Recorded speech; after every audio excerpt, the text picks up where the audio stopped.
And I want to welcome Paul Osterman, the Nanyang Technology Professor of Human Resources and Management at the MIT Sloan School of Business.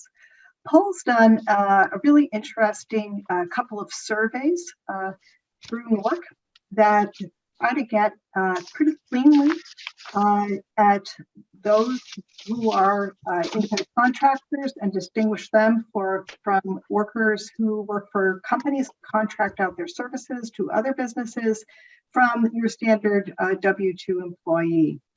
And he conducted his first survey right before COVID started, just a couple of months before we all shut down. And then he was able to do a follow-up survey that I believe was conducted in March. So these results are hot off the press and we're eager to hear them. Paul, take it away. Thank you, Susan. And thank you for having me. I'm actually very much looking forward to this because at least half the conversation or what I'm going to say is drawn on the new survey that I literally got the results, got the survey a month ago, and I've been grinding through. And so I really want to get your reactions and ideas about kind of how to move forward with it. As Susan said, I have an insane number of slides, at least it seems insane to me. And they're almost entirely descriptive. I'm not going to present any models. I'm going to just kind of tell you what the data show. I'm completely comfortable with, I prefer that if you have questions, you ask them as I go along. As Susan said, I think the way to do that, if you raise your Zoom hand, I think I'll be able to see it. And I'll just say, hey, you have a question. If I fail to see you, I think Susan will kind of every once in a while stop me and say, I've got some questions. If things appear in chat, I won't see them. And so, if you want me to respond, please do it with the Zoom hand. Okay, so this is going to be a play in 4 acts.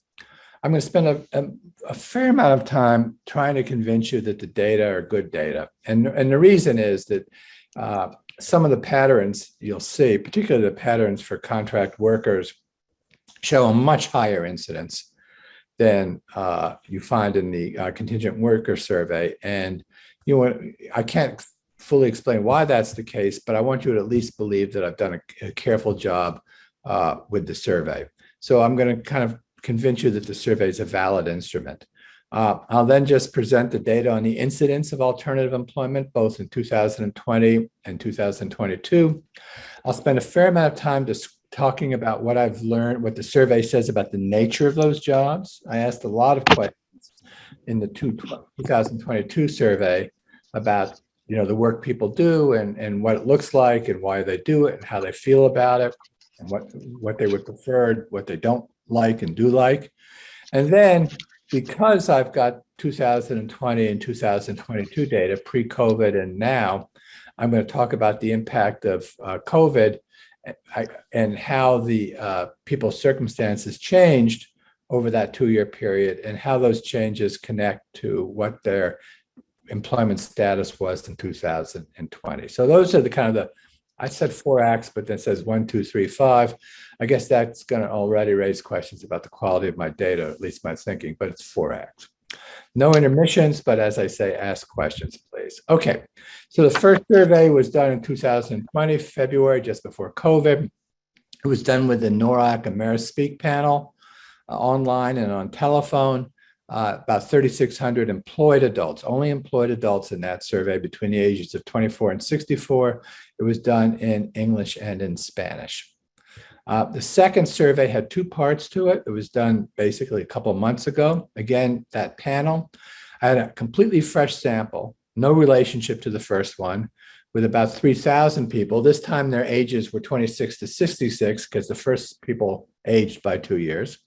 And then I also did a follow-up as the same survey instrument to the people in the original sample. We tracked them down. And the response rate for that group was 73%, actually closer to 74. In other words, 74%, nearly 3/4 of the people in the 2020 survey responded to the 2022. I'll talk in a minute about what kind of biases there were and who did and did not respond, but that's a pretty good, in 2-year response rate. And actually, I have to say, just as a footnote, in the course of this, I did a fair amount of reading about how surveys like the PSID handle dropouts of non-responders, and it's actually not a pretty picture. And so, in the end, I feel kind of quite happy with this rate. So that gives me 3 data files. It gives me the original survey. It gives me just the longitudinal folks from the original survey who responded, and then I can combine the longitudinal surveys with the fresh samples to get a 2022 picture, and appropriate weights are available for each of these 3. So I'm going to try and help you, get you to believe these data. So first, I'm going to compare the 2020 survey with the CPS benchmark. Then I'll compare the 22 survey with a CPS benchmark. Then I'll look for biases and response. And then I'll look at the combined and so forth. I'm going to go through this pretty quickly because these are boring slides. So 2020, this is a table that shows for weighted and unweighted, and then the CPS numbers for the characteristics of people. And here you'll just, you see it's extremely close, right? Percent white in my survey was 61.8, and the CPS is 61.3. College degrees, 42.1% in my survey, 42.5% in the CPS, and so on. Very, very, very close match between the 2020 survey and the CPS. Even actually a close match between the unweighted version of my survey and the CPS. For the fresh survey, again, completely fresh group of people, similarly close match between the two, both the weighted and the unweighted version. If you let your eyes go down across these columns, again, you'll see, just looking left to right, that my survey really does track the CPS quite well. The longitudinal thing, we begin to get some gaps. The biggest gap, now here we're talking about people who were in the 2020 survey who responded in 2022. And here I'm comparing it to the CPS, right? The 2022 CPS. The real gap here, I do quite well on race, on age, and on gender. On education, there becomes a problem, or may or may not be a problem. We'll talk about that. I'm getting somewhat fewer high school or less folks and somewhat more college folks who responded who were in the longitudinal group than were in the CPS. So there's some upward education bias in the responses. Now, here's the thing about that bias. If you think about a regression I can run, I can control for education, age, race, and so on. So I've got a lot of observables. It may not be a problem for me in the sense that I've got I've got the dimensions on which there appear to be differences, except for the fact I don't have an unobservable dimension. Maybe the people who did respond were more happier people or better condition in ways that I can't observe. And so if the bias is just in these observables, and there's not a lot of bias, I don't want to exaggerate, but if there's any bias and it's just in the observables, I think I'm fine, I can control. But if there's something unobservable, I can't. So how can I test to see if there's something unobservable? Well, I think there's 2 ways that are reasonable to test. In the 2020 sample, I know who didn't and didn't respond 2 years later. So I can run a regression, like an earnings regression, with a fixed effect for whether they responded 2 years later. And if the people who responded were just much more ambitious or happier people or whatever, that should show up in the earnings regression on that fixed effect, right? Similarly, on the 2022, when I combine the 2 samples, I can run an earnings regression with a fixed effect from, are you in the longitudinal sample or are you in the fresh sample, controlling for observables? And again, I can see if those fixed effects are significant or not. So in other words, I know whether people responded, and I can do an earnings regression to see if the responders look different in an earnings equation. And so I did that. So They don't look different. So this is obviously not a beautifully put together PowerPoint. And if this was at the Sloan School of Management, I showed this to the students, they'd write to the dean, but you're not going to do that. But this is your basic earnings regression for 2020. And there's this did respond variable. And that means, did you respond 2 years later? And it's not significant, right? So those people don't look any different in an earnings equation than the people who did not respond. Similarly, in the 2022, combining the two samples, the fresh sample with the responders, again, an earnings regression. Again, the did respond variable is not significant.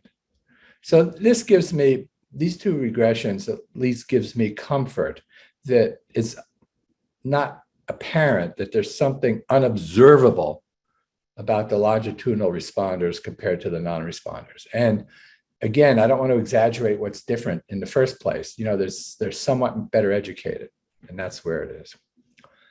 The other potential, this is just a similar table telling you what the combined sample looks like compared to the CPS. There's nothing new there. The other potential thing is in the 2022 survey for the fresh people, I asked them some questions about what they were doing in 2 years before, so I could have them in kind of quasi-longitudinal. And you might worry about recall bias. Again, there's a substantial literature on recall bias in surveys. And what that literature says is for things that are highly salient, people recall pretty well. And the only questions I asked people about 2 years before were you working and what kind of job did you have? And this survey, unweighted, is showing you that the people who responded in 2022 about alternative work arrangements, something I'll describe in a second, match pretty well to the original 2020 responders in terms of the distribution. They don't look, they look like they recall pretty well. I can't look into people's brains to see if they recall, but the literature suggests that they're likely to recall their employment circumstance. And this table also suggests that they do a pretty good job of it. So that's kind of what I want to say to convince you, if I can, that the survey itself, the two surveys itself, are reasonable quality surveys, that you can believe the numbers in them. Are there any questions about that? Anyone want to raise their hand and say, you're wrong, I don't believe a word you're going to say? Hi, Paul. It's Brad. Right. I was the only one who put in a comment in the chat thus far, but I was just noting that because of the CPS response rates were also affected, that using them as a benchmark may need to come with some caution as well. I think for March 22, it's not nearly as bad as if you had something, say, in the summer of 2020. But that is just something to keep in mind, that those numbers, there's still a little bit of a bias, particularly on the education and the income side as well, that they're picking up generally more educated, slightly older, and slightly higher income people, even to date, relative to the pre-pandemic. Okay, well, that's a good, helpful comment. Thank you. I will say on race and age and so forth, for all these surveys, I matched the CPS pretty well. But yeah, come on. Anne? I've tried to unmute myself. Sorry. I have both a question and a little bit of a pushback to Brad. I mean, he's comparing to CPS weighted. So I think, his comparisons are valid. And he's also comparing to a 2020 sample, which was prior to COVID. So I think, that comparison would be perfectly fine. But I was a little bit perplexed on why you combine both your longitudinal panel and your cross-sectional panel for 2022. To me, it would seem like you'd want to keep those separate for your analysis, because you're somewhat influencing or whatever potential bias you have in the longitudinal. It doesn't seem like you necessarily have to translate that to your 2022 analysis. Yeah, that's a fair point. And you'll see as I go through the slides that I do it, I have 3 potential data files, right? Just 2020, just the fresh 2022, and then the longitudinal. And in some cases I kind of move between them a little bit. the big advantage of combining them is I go up to a sample size of over 6,000. Yeah. But for and you'll also see when it comes to these alternative employment arrangements, the incidence of them, the results are basically consistent across all the versions of the files. Right. But it's fair that you could say really only do either the longitudinal or the fresh 2022, and don't do any combination. I think that's a reasonable way to think about it. I wouldn't push against that. I would only kind of whine a little bit because I'm going to reduce my sample size from 6,000 to about 3,000 in either case. Okay, but fair point. Now, and you got to lower your hand, otherwise I'll keep calling on you and calling on you and calling on you. There you go. Okay, so the other thing I want to convince you about the data are that I asked good questions to identify these employment arrangements. And here I relied very heavily on this terrific paper that these people none of us have ever heard of wrote regarding kind of how to kind of frame questions regarding this. And, I'm not sure whether just to read this whole thing. The next 3 slides are literally the language I use. I'll do it very quickly. So first off, we say to people, hey, most people's jobs fall into 2 buckets. Please be very careful when you read this.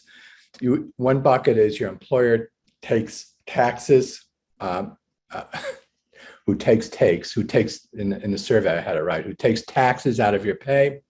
Most but not all people fall into that category. But there's also a second category, which is self-employed. That means you own your own business, or you're a contractor, or you're a freelancer, or you work on a farm, and you don't have an employer who withholds taxes. Then we say, okay, which of these 2 things are you? Are you an employee or are you self-employed?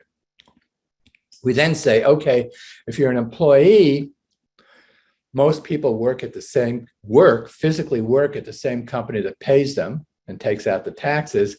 However, some don't. Some get paid by one company and work somewhere else. We're going to call those people contract company employees. Are you one of them? And we offer a series of examples of what that might mean. I'll get to you in a second, Larry. We offer a series of examples of what that might mean. And then we say, okay, you said you were self-employed. Do you consider yourself a freelancer or an independent contractor? Some freelancers get customers on their own. Some also work for an organization, but they pay their own taxes. And then we give some examples of what a freelancer might look like. And we say, but being a freelancer, even if no one's taking out your taxes, does not include being an owner of a store. It doesn't include something like selling goods on Amazon or eBay. And so that's the sequence of questions. Are you an employee or self-employed? If you're an employee, do you work at the same location as the person who pays your wages or takes out your taxes? And if you're self-employed, are you a freelancer or do you own a store, in effect? And we make them read all this, and the responses are quite consistent. Larry? Well, you answered my concerns, but I'll just mention that where it triggered me was that a lot of people that report self-employed in the CPS actually also report that they have employees. So your first cut would allow them to be considered self-employed, but your later questions, narrow it down. And that's one reason why the contingent worker survey shows less independent contracting or self-employment than the CPS. There's something like 30% of the self-employed report having employees. Yeah. I don't ask that specific question, but we tried to give examples. I should say, by the way, we asked this sequence twice. First about their main job, and then we asked about a second job. And you'll see in some of the tables that I'm going to show, some of the tables I'm going to show are about people's second job as well as their first job. Okay, so that's the and it's important that you feel somewhat comfortable with this sequence, because it goes to the heart of what I'm talking about, which is the incidence of non-standard work and then who's in it and so forth. Okay, By the way, temporary workers are a subset of contract workers, and gig workers are a subset of freelancers. You all know that. Okay, so what are the data? So I'll show you the data in three pieces: the 2020 sample, the fresh sample, and then the combined. And this, in response to Anna's comment, you'll see that the combined looks essentially like the fresh sample, and so on. The freelance numbers really track the contingent worker survey very, very closely. And let me just do this table, then I'll get to you. The freelance numbers track the contingent worker survey very closely. The contract company employees diverge quite considerably. And they diverged in 2020. They diverged essentially identically in 2022. And so the real takeaway, if you were going, if this was the headline story in the Huffington Post, the Huff Post, it would be there's a lot more contract company employment than we think, at least than we think there is in the CPS. Now, you all know, I mean, a number of people on this call have done industry-specific studies of contract company employment and come up with numbers that are also much larger than the contingent worker survey. So this is not a surprise to many of you out there, but this is a nationally representative panel, two actually separate ones. And I want to just emphasize that 2020 and the 2022 are completely different people, completely fresh. And they come up with essentially exactly the same patterns. And so that's the incidence. Anna? Yeah, a couple of comments. I mean, in the contingent worker supplement estimates, temporary help agency workers are not a subset of contract company workers. Temporary help agency workers were not allowed to be contract company workers, so you would need to add those together. Yeah. And also, the CWS definition of a contract employee requires you to have one customer and work at the customer's work site. So there will be a difference there. But I don't think it will completely eliminate it, but there will be differences. But you have pushed on what we might call a pain point, my pain point, which is comparing this with the CWS. And let me just give you, I don't have a slide on this, but I have added together to compare it to the CWS. I've added temporary workers to their estimate. That's number one.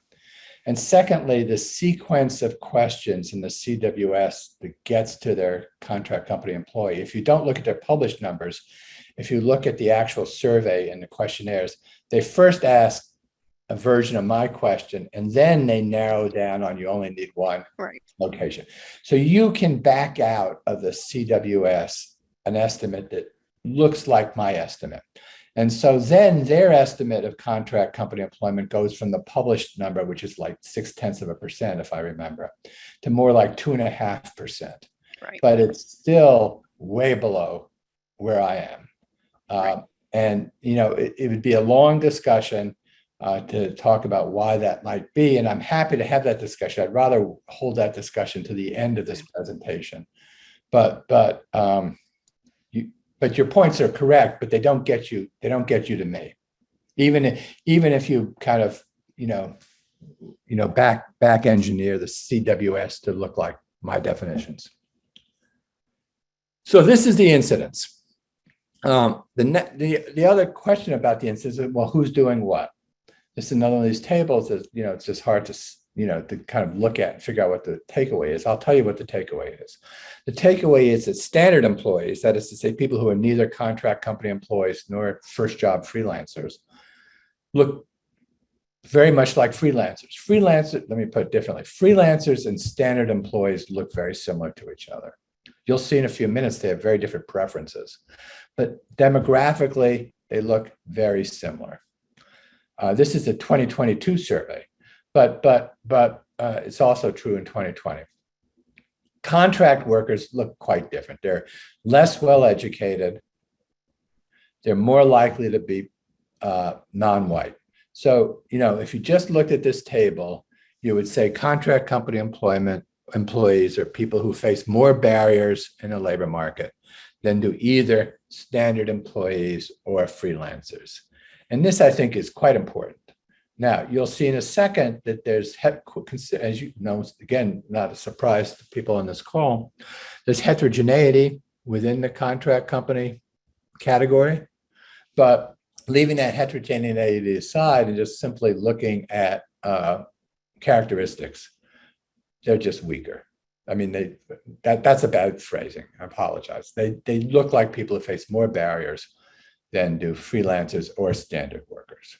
Earnings, the earnings story is also very similar. So both in 2020 and 2022, standard workers earn the most, even if you hold hours and weeks of work constant, and contract company employees earn the least.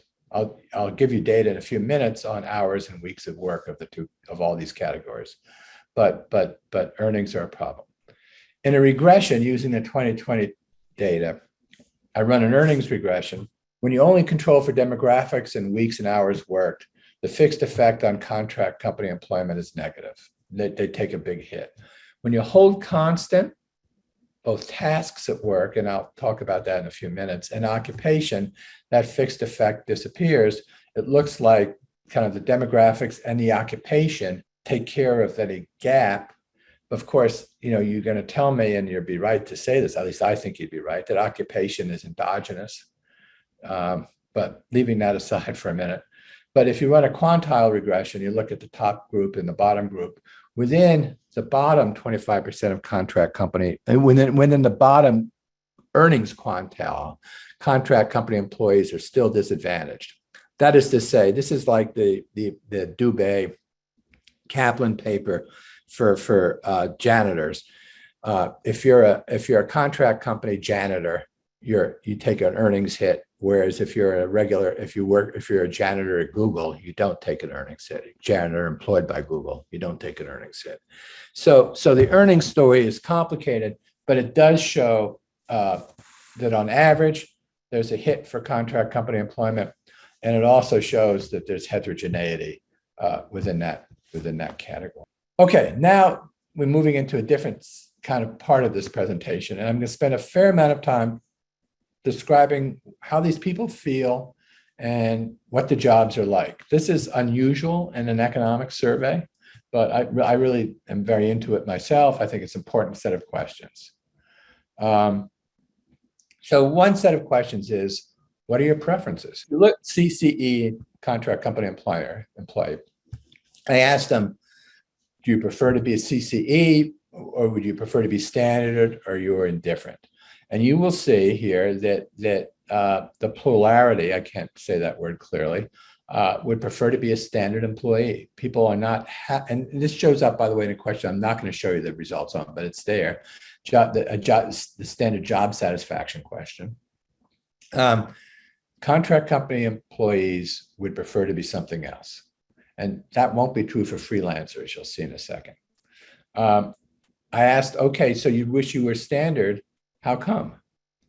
And these are my categories, and people answered. There's another category, in this case, it wasn't large. Better jobs, basically. More stable and secure jobs, the pay would be better, the work schedule would be better, the work would be more interesting, opportunities would be better. So most contract company employees would prefer to be standard. And I think and they prefer it because they don't think these are great jobs. For those who wish they were standard but don't have one, why couldn't they get it? And this is their set of explanations for why they couldn't get it. I'm going to minimize everyone's picture so I can see my numbers in front of me. So Susan, now you're going to have to tell me if someone's hand is raised, okay? So you can, again, the majority of reasons why people aren't standard has something to do with the fact that they couldn't get a good enough job. The concerns around health and COVID and childcare, they're not trivial, but they're not the dominant set of explanations for why people aren't standard workers. For freelancers, the preference patterns are totally different. Both first job and second job freelancers want to be freelancers. big difference. Again, this also will show up in the job satisfaction question. They're just much more satisfied. Paul, Yeah. David Weil has a question. Yeah, David. I would imagine this would have been a small number. This is to your contract results. Did you ask if they had once been standard and were now contract workers, if there had been a change in their status? Yeah, that's a good question. No, the answer is I did not ask retrospectively. I will show you whether there's a change in their status between 2020 and 2022. Okay. That I will show you. I did not ask retrospectively. Okay, what does the work look like in 2022? Just one more quick follow-up on the freelancer and preferences.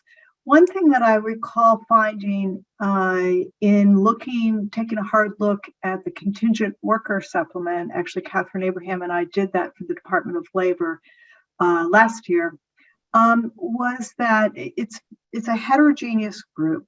And that you'll see quite different sets of preferences of those who are highly educated and in professional occupations relative to those who are lower wage, minorities, lower educated. And so, and you see a bit of a trend going up in terms of the composition with more people who would be in less advantaged groups over time. So I think that would be interesting to look at in your data as well. Fair enough. And you will see, actually, there's a huge, in a few slides, there's a huge distinction along the dimension of the nature of their work among freelancers. And I'll show you that. But that's a fair point. That's good. Okay, characteristics of the jobs. Standard jobs are much more likely to be full-time. Freelancers are full-time here is 35 or more hours.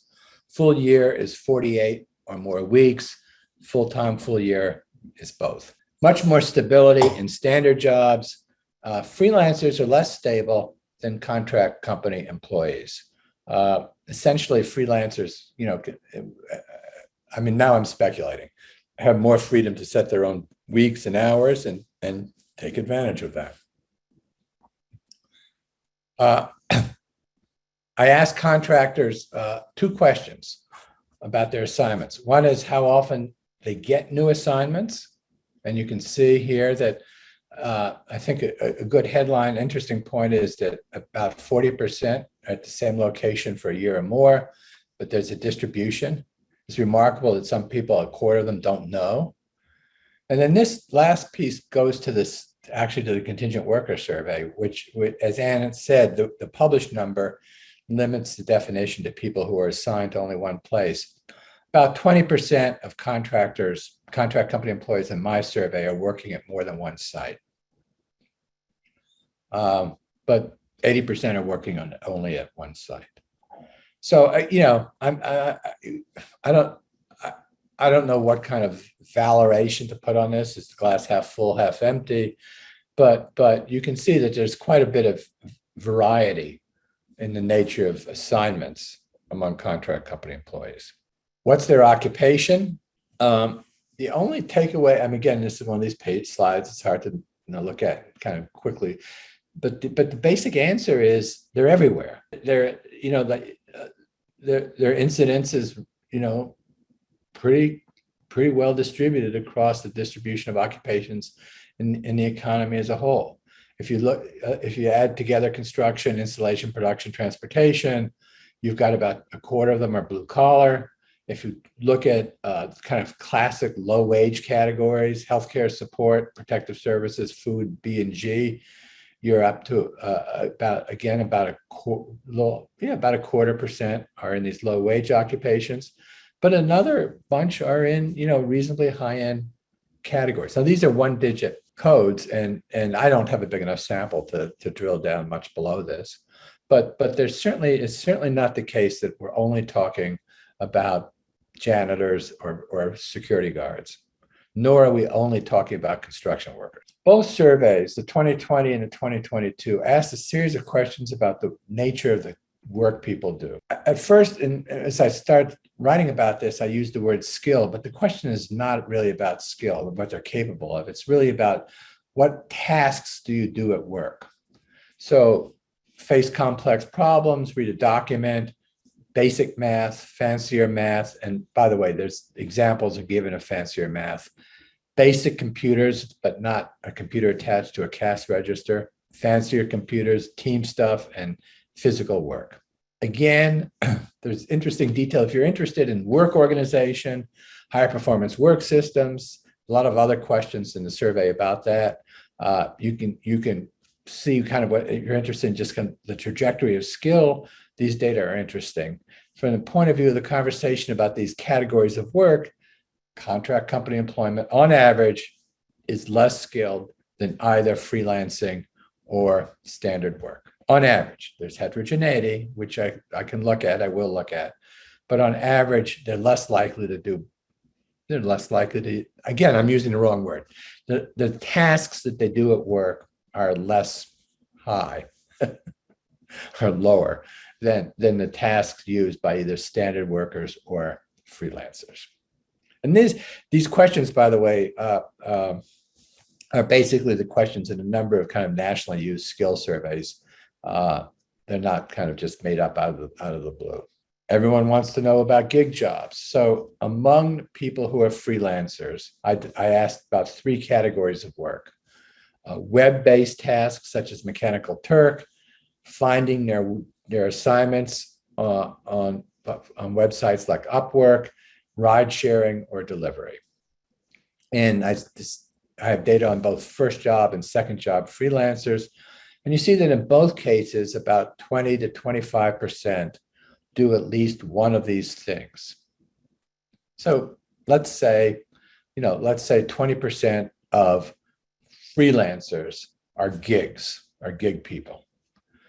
This translates to a gig percentage in the overall workforce of just under 3%, which I think is a little higher than most of the estimates that I've seen, which are kind of 1.5%, but it's not off the charts high relative to those estimates. So gig work is not, in the world of freelancers, gig work is not the dominant form of gig work, but it's not trivial. But one thing about freelancing, which I have not found the literature makes this distinction, but I think it's quite an important distinction, is who the client is. Because, back in the days before I lived in a condo, I hired someone to fix my gutters. That person was a freelancer. That's a very different person than someone who's hired by Google to do C+++, right? And so I asked people in the survey, is your client an individual or a homeowner? Do you get your clients from web-based apps, or is your client by that? So, is it an Uber driver? And is your client a business or an organization? And you can see that the majority of freelancers, their client is an individual or a homeowner. Now, the actual survey instrument gave examples. Repairing people's houses, helping someone edit a book, gave examples. So, it was quite, all these questions are much more concrete than I'm putting on these slides. But when we talk about freelance, and this goes a little bit to the question Susan raised about heterogeneity, though it's not heterogeneity by demographics, it's heterogeneity by the kind of work.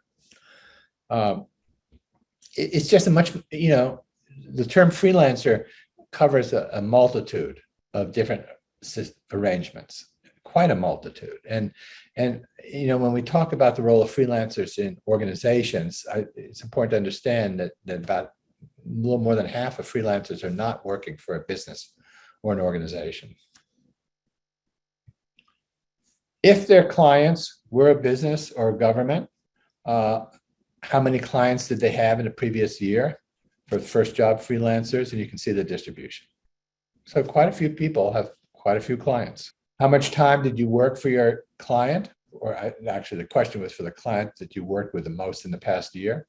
Weeks working is pretty high. Time spent at the client's site is extremely low. Not surprising, but I think an important feature about the nature of freelance work. I'm very interested in kind of the impact of contract company employment and freelancing on relationships within organizations. So one question that we asked was, when you're at the work site, how frequently do you interact with employees who do work similar to yours? So this is not a question like you're a contract company employee who, a security guard, and you say, "Good morning, Mr. Jones," when he walks in the door. I'm asking about how frequently do you interact with people who basically are doing the same work as you are. And contract company employees interact quite a bit with standard employees. Freelancers interact very little with standard employees.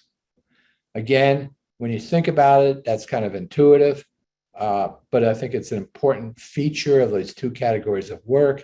And it goes to, I think, the consequences for these two kinds of work for organizations. Similar kind of question in the kind of organizational behavior literature. Are you willing to put in an extra effort to help the organization where you work? How much do you care? Standard employees and freelancers that are willing to put in relatively few of them are willing to put in relative extra effort. Hire a freelancer, everybody, because the freelancer cares a lot more about your organization than either the standard worker or the contract company employee. How much choice do you have about how you do your work? Freelancers have a lot of choice. Contract company employees have little choice. Standard employees are somewhere in between. Okay, then this last sequence of questions, then I'm moving to the kind of the impact of COVID. I asked standard employees a set of questions. The first question being, does your firm use freelancers or contractors? Now, for the standard employees, I did not distinguish between freelancers and contract company employees because I didn't think that I could be confident that they could distinguish. So I just said, does your firm use these folks, either of these folks, to do work similar or relatively similar to yours? And just under 30% of standard employees work in organizations that use freelancers or contract company employees. 14% don't know. How often do you interact with them? Similar kind of question, quite a bit of interaction if they're there. And then I asked, okay, what are these people doing to you? You know, do you feel threatened by them, or do you enjoy having them around? That's not the question I asked. These are the questions I asked. Do you strongly or somewhat agree with the following statements? They put downward pressure on my compensation. They hurt my job security. They create tensions in the workplace. They reduce my promotion chances. Those are all the kind of the negative statements. By the way, in the survey, these are all randomized. They help me learn new skills. It's fun to meet new people. They help me get my work done. The overall response is not negative. It's positive. You know, on balance, standard employees are not ticked off by having these people around. Obviously, some are, but we're not in a world in which there's overwhelming kind of tension between these two groups or a perception that organizations are using these people in order to hurt them. Sue, did you have a question? Yeah, just a couple of questions. So on this, I wasn't sure what the comparison is. I'm not sure whether to say puts downward pressure on my compensation with about 17% saying yes. I don't know what to expect. You could make an argument that's kind of high. But anyway, on dialing back a few slides, you were making some comparisons between contractors and freelancers and who preferred their work. I was curious I assume these are just raw tabulations that you've got here. And it would be, given that we know that freelancers are a bit, more educated, earn more, et cetera, it would be nice to know how much is just reflecting people's occupations, education level, and the types of jobs they have versus the form of employment arrangement itself. You know, if you controlled for everything that you could, how big would these differences be for that question you have up now and some of the other ones? Have you tried that? I have not tried that. I mean, I think you're absolutely right. I definitely will do it. My only defense is these data are brand new. So sure. But you're completely correct. And I'm sure that within both of these categories, there's heterogeneity. And that the heterogeneity, both occupational heterogeneity, but also heterogeneity in education and so on, the heterogeneity is reflected in people's reactions. So right now, I'm just giving you the on average effects without controlling for anything. But I have a gazillion things I can control for, which I will. No, you're absolutely right. Okay, so now we're heading into the last section of this, which is what happened between 2020 and 2022. And just as a reminder, I've got kind of two data files I can use for this. I can use the purely longitudinal sample, that is to say the people who were in the original survey who responded 2 years later. And I can use the combined, and the reason I can use the combined is because I did ask the 2022 people whether they were working 2 years ago, and if they were working, which of these categories they were. And in that question about which of these categories they were, I went through the same extended, examples and so on that I showed you earlier. This slide combines the two. So if you were a standard worker in 2020, if you were a contract company employee, and if you were a freelancer in 2020, what are you doing in 2022? And were you not working in 2022 now, today? Are you out of the labor market? Are you standard? Are you contract company employee, or are you a freelancer? There isn't really a diagonal, but if you ignore the first row and you pretend there's a diagonal, you see that there's a lot of stability. People who are standard tend to stay standard. People who are contract company employees are more likely to stay that way. People who are freelancers are more likely to stay that way. You also see freelancers are the group that's most likely just not to be working, followed by contract company employees, then by standard. So this is not an answer to David's earlier question, but it's the version of the question that I have, which is what happens over a 2-year period. Interestingly enough, virtually nobody becomes a freelancer except for people who already were freelancers. So the freelancer category, there's obviously no entry barriers, but people don't enter into it. People tend not to become contract company employees either. They either stay where they were, or they don't work, or they become standard. But the dominant tendency is this, at least 2 years later, to keep doing what you were doing. If you're working in 2022, this is the longitudinal sample. What happened with your 2020 job? Are you still at that firm? And 70% of the people are still there, and 30% changed jobs. Now, there is a literature, which several of you know much better than I do, on is the labor market becoming rigid. I've read that literature, but I don't really feel like I'm comfortable comparing these results to that literature. But this doesn't look like a rigid labor market to me. Over 2 years, 30% of the people moved to a different organization. If you left your job, you're working, or you're not you may or may not be working, but you're not in the same job that you were 2 years ago. Why did you leave? Layoff rates are fairly low, and quit rates are fairly high. Oddly enough, freelancers are more likely to be laid off, but I assume that means the firm just said, we don't need you anymore. The dominant reason that people left their 2020 job was that they quit, not that they were laid off. Now, over a third of the people were laid off, and I don't mean to minimize that, but that's not the dominant. If you quit, if you're in the longitudinal sample, if you quit, why did you quit? I've grouped the answers into 4 categories. The first category is a set of complaints about the job itself. The second category are health and family. The third is I moved or I retired, and other is other. Overwhelmingly, the reason people quit was a problem. There was a problem with the job. They wanted more money. They weren't treated well. They didn't like the work. Health worries, which includes COVID, and family issues are not trivial, but they're not the dominant reason why people left those jobs. And people moved and retired. So that's why people quit their 2020 job, keeping in mind that most people didn't quit their 2020 job, but that's why. Rose has a question. Yeah, Rose. Yeah. So Paul, this is really great detail and so interesting, the dynamics of what's going on. So I just wanted to comment on the quits versus dismissals, essentially. For standard workers, normally dismissals are 5%.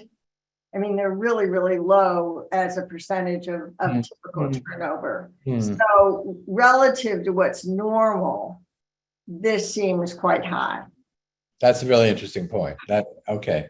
I mean, whatever, all of my data that I've ever analyzed, and I've analyzed a lot of, quits versus dismissals, and I've got big data sets now. We've got a data set of a national restaurant chain that uses entirely employees. Their quits versus dismissals before and after COVID, the dismissals were just tiny. So they Okay. don't drive turnover in most analyses of turnover. Very fair point. And I'm not comparing it to any benchmark here. No, And- I'm just saying laid off, 35% laid off is Yeah. pretty high. Now, Rose, this isn't 35% laid off. This is if you left your 2020 job, why? So remember, most people did not leave their 2020 job. Most people are at the same job.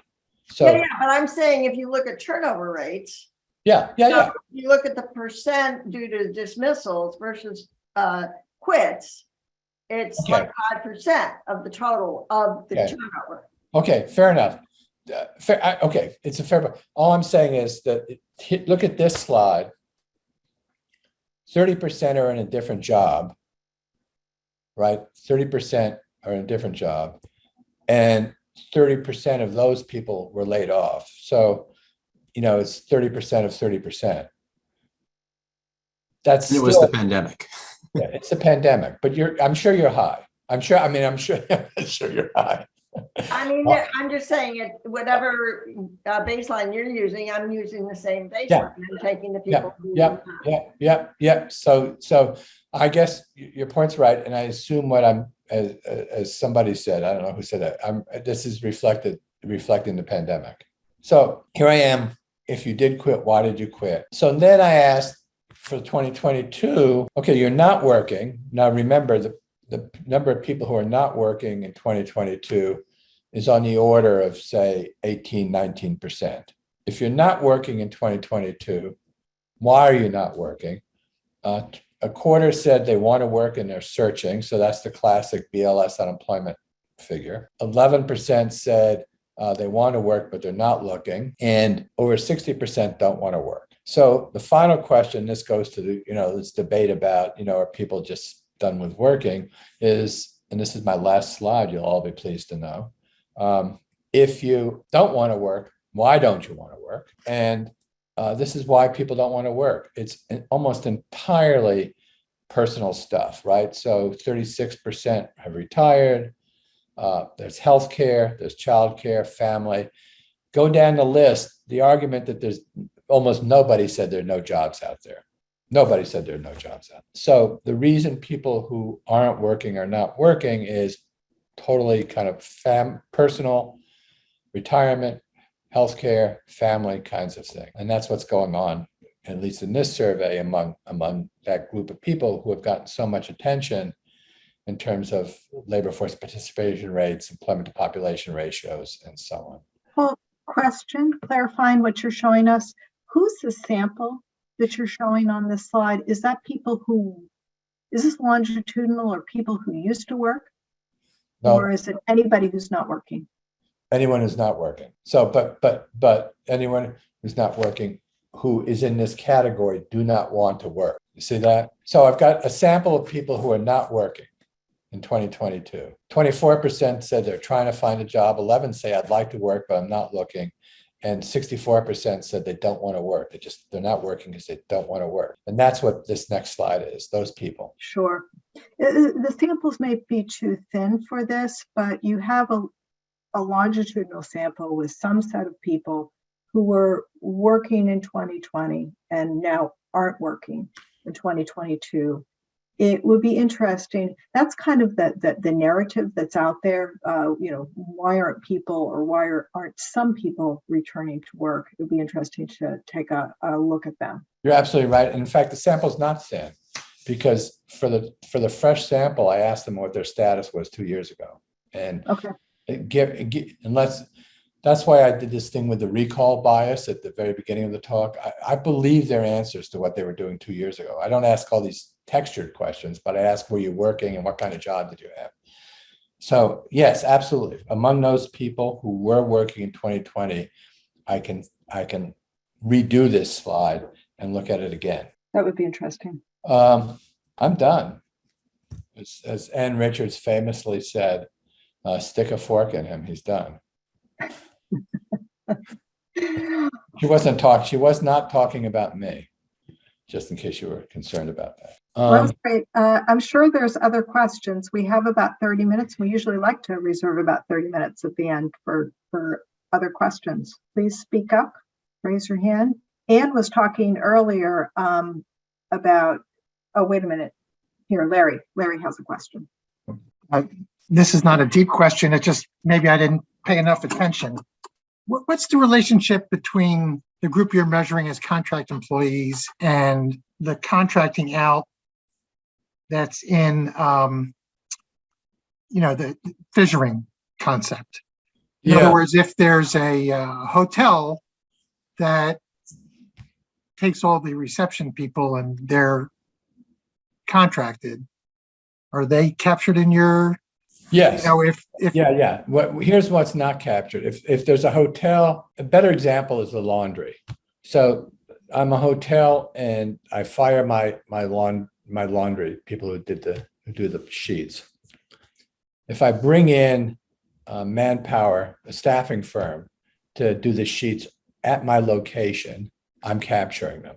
If the sheets are sent to an industrial laundry somewhere else, I'm not capturing them. Nor am I capturing, if you send your computer work to the Amazon cloud, I'm not capturing the people at the cloud. I'm only capturing people who are at the work site doing the work, but who are paid by somebody other than the work site. Okay, so there's a lot of interfirm contracting. It's not outsourcing, right? There's a lot of fissuring that's going on that I'm not capturing. Okay, I just want to be clear because I'm trying to keep track. And I have David's estimates and I want to compare them to yours. And Yeah. No, it's a much. I'm not capturing. Now the problem is, I'm just not capturing that. I'm not capturing a work that's sent away somewhere else physically. I think it's really hard to capture that by asking workers. I mean, anyway, so, I'm glad for, I appreciate this work a great deal, Paul. This is really nice work. Thank you. David? Yeah, I would just add, I think what you have done is capture fissuring relationships much better than like the contingent worker supplement does because of the nuancing of the questions. Yeah. Thank you. Yeah, I think so. Not everyone agrees with that, but I think so. Yeah. It's got more questions. Be fair to BLS. They have very few questions. Yeah. Fair enough. Paul, did you just say that people had to be working at the workplace? I thought it included people who weren't, and that was a. No. My definition of contract. I mean, boiling down those 3 pages that people have to read through before they answer the question. My definition of contract company employment is that somebody is paying your salary and withholding taxes, but you're not working at their location, you're working at some other location. In other words, right? You are, you're a security guard paid by Acme Security. But you're also, I mean, I've been doing some field work. You're also working for some IT contractor, and you're doing programming for an insurance company on at their site. Now, a freelancer, the definition of freelancing does not include you have to be at the work site. Freelancing is you're not a W-2 employee, and then nor do you own a business, nor do you own a store, basically. Again, I'm simplifying the question, but that's what it is. But you could, as with an independent contractor, be working at a household, right? I assume, you could be a plumber assigned or. A freelancer, yeah. Remember that question I showed you earlier? I asked freelancers, do you work for an individual?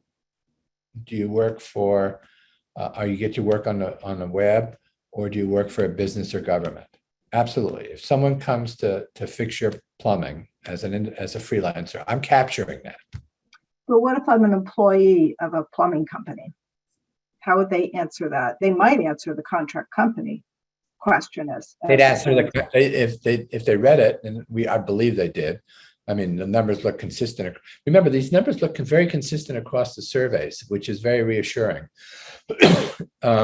If they work for if they work for a company that sends a plumber to your house, they're going to say, I work for a company that pays my salary and withholds my taxes, but I work somewhere else.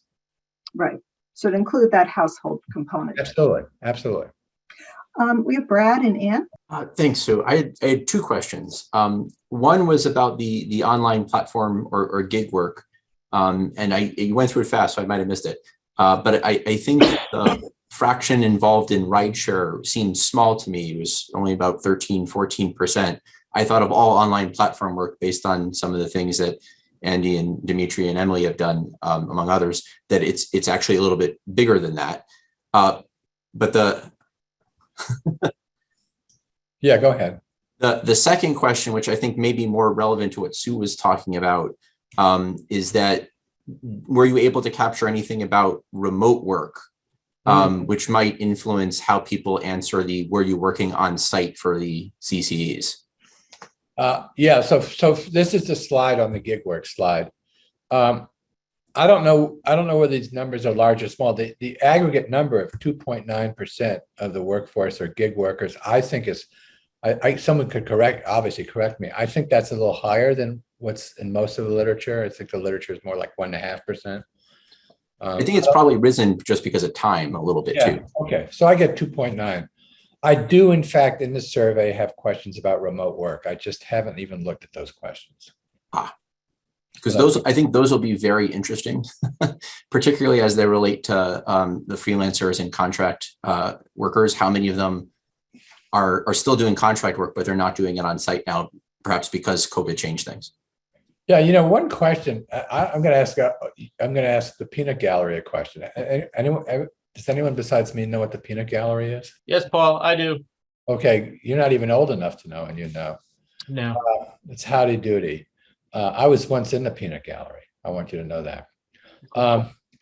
One thing I could do with this survey, the kind of question that Brad just asked, is I could write something that's just purely descriptive about these jobs, and using some of the kinds of controls that Susan and others have pushed me to look at. Not a model, nothing, just descriptive about these jobs. Is that interesting? I mean, is someone going to want to publish that? I mean, I'm a little. Yes, yes, it would be interesting. Okay, well, I got to find an outlet for something that's purely descriptive. It's not easy in this world we live in. Ann, you have another question though. Let's go ahead. And yeah, I do. I do. I'm a bit perplexed. I'm still perplexed about what you're measuring in terms of contracting company workers. I thought you said 80% essentially were on site, so 20% weren't. So that confused me a bit. No, I said 80% had only one customer at a time. We're only at one location, not customer, only one location at a time, and 20%. So a building, some janitors have 2 4-hour shifts. They do the Prudential Center from 6 to 10, and they do John Hancock from 10 to 2 in the morning. 20% of the contract company employees look like that. 80% are only at one site at any given time. Okay, got it. And that goes to the CPS distinction, the CWS distinction about how many, the published CWS, you know this better than I do. The published CWS is you have to be at only one site, but I'm saying that there's 20% of contract company employees are at more than one site. Got it. And then also sort of overall, what proportion of your sample was self-employed by your measures? In the 2020, I didn't look at it for 2020 and 2022, but in 2020, it was about 5%. Okay. And to be a contract company worker, that excluded the self-employed, right? Right, because you're a W-2. Yeah. Okay. You're Okay. W-2. Yeah. David? I was thinking about your question about descriptive statistics and publishing. To me, one of the interesting comparisons to do would be to look at, for a given occupation across your three statuses, how obviously wages would vary there. But, you know, you have such richness in the questions you asked, a whole bunch of things, because I completely agree with you. Occupation is endogenous. That's one of the, you know, moving forces, I think, of the phenomenon you're looking at. But to then, that allows you to probe more deeply into this question of, given that, however you landed into that box, and there are still complexities of that box. I kept thinking about distribution centers, where one of the things one finds in a distribution center are contract companies who get work, who then hire individuals as independent contractors. So they might be pulling a 1099 if they're getting that from a company that is a contract company, you know. And I think, and this goes to some of Susan and Catherine's work, you know, they might not even get that complexity. I mean, who does? It just becomes not clear who is paying the bill and where I'm. I mean, I'm working at a Walmart distribution center as a 1099 worker for, you know, Excel Logistics. But anyway, I think that cross cut still is descriptive, but holding constant, particularly occupation. Right. I think that, right. I think that's fair. And I mean, that yes, I think that's another thing I can do with the data. Yeah. Susan? Great. I just wanted to follow up on what Paul said. The survey that Catherine, Brad, and I did on the Gallup was organized a little differently. And one of the things that happened was we asked people who were at first reported being employed by an employer. And then we asked them if they were really an independent contractor or an employee.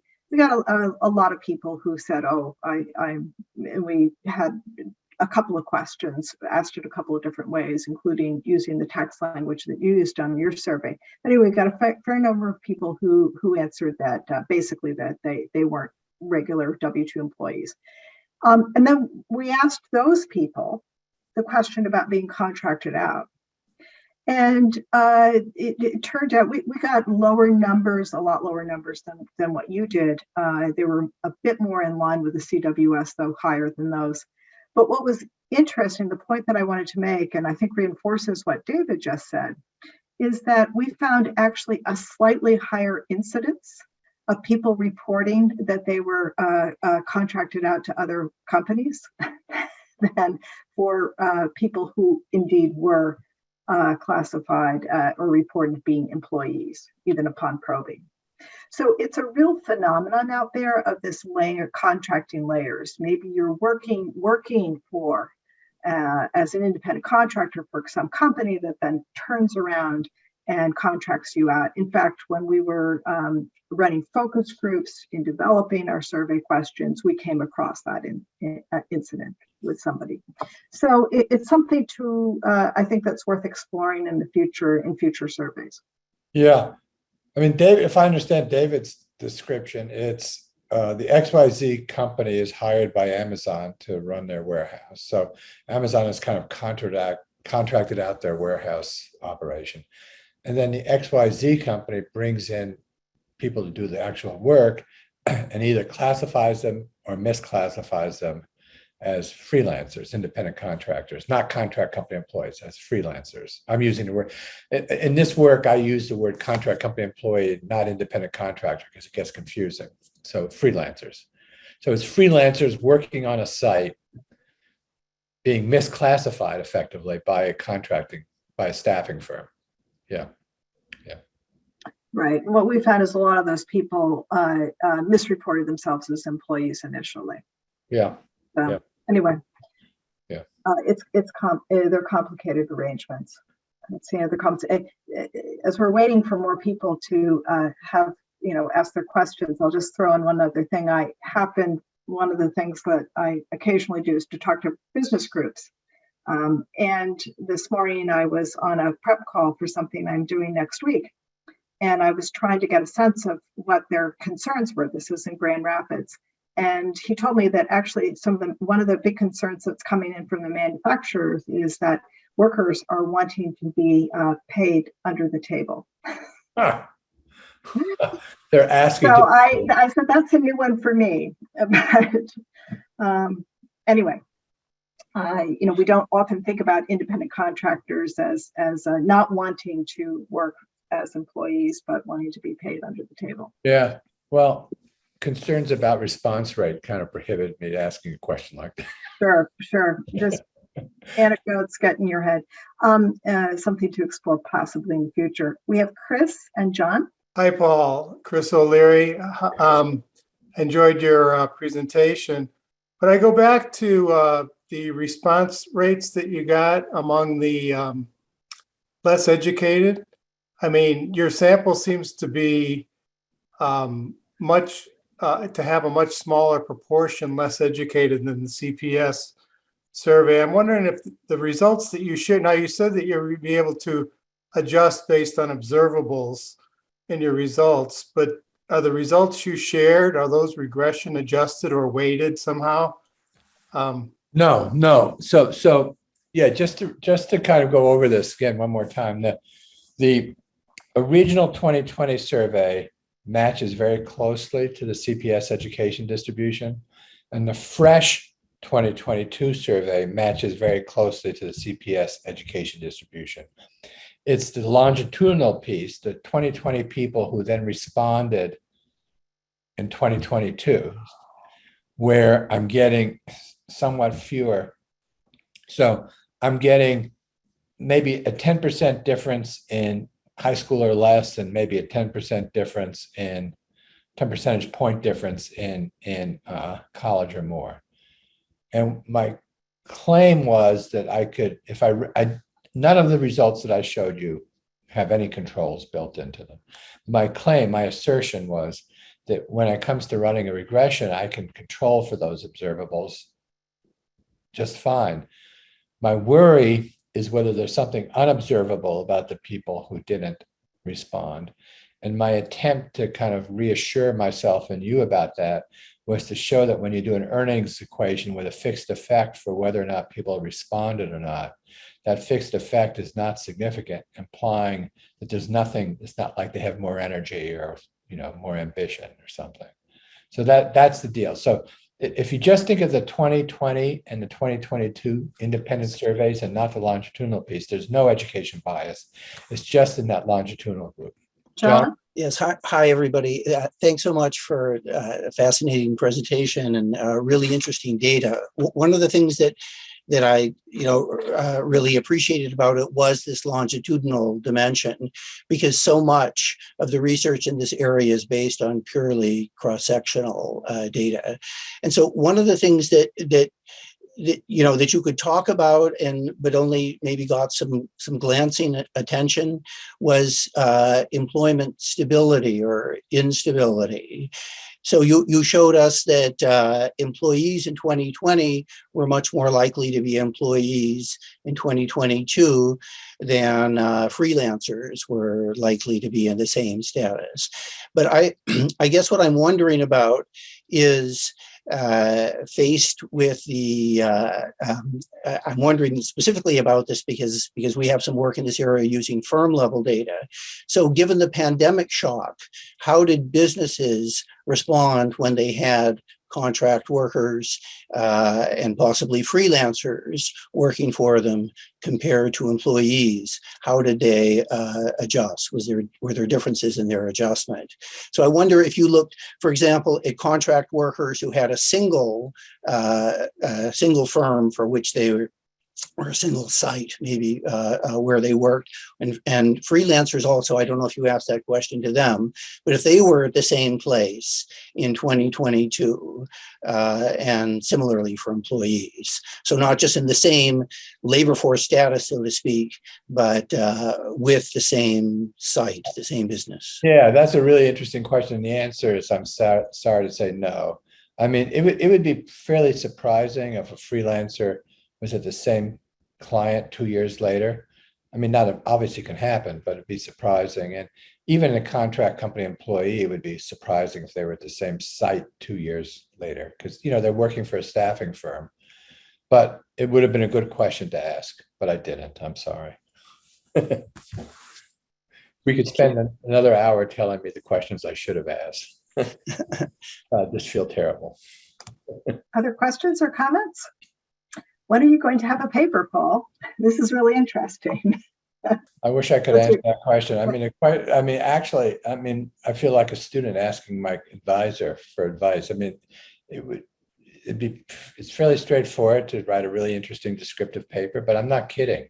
Thinking about what a venue for just a purely descriptive paper is not easy, because every journal that I know, a standard journal is going to say what's your hypothesis, so I haven't yet quite figured out. There are obviously several different papers I can write. I haven't figured it out. If you have any, I am open to advice. Seriously, I'm not joking.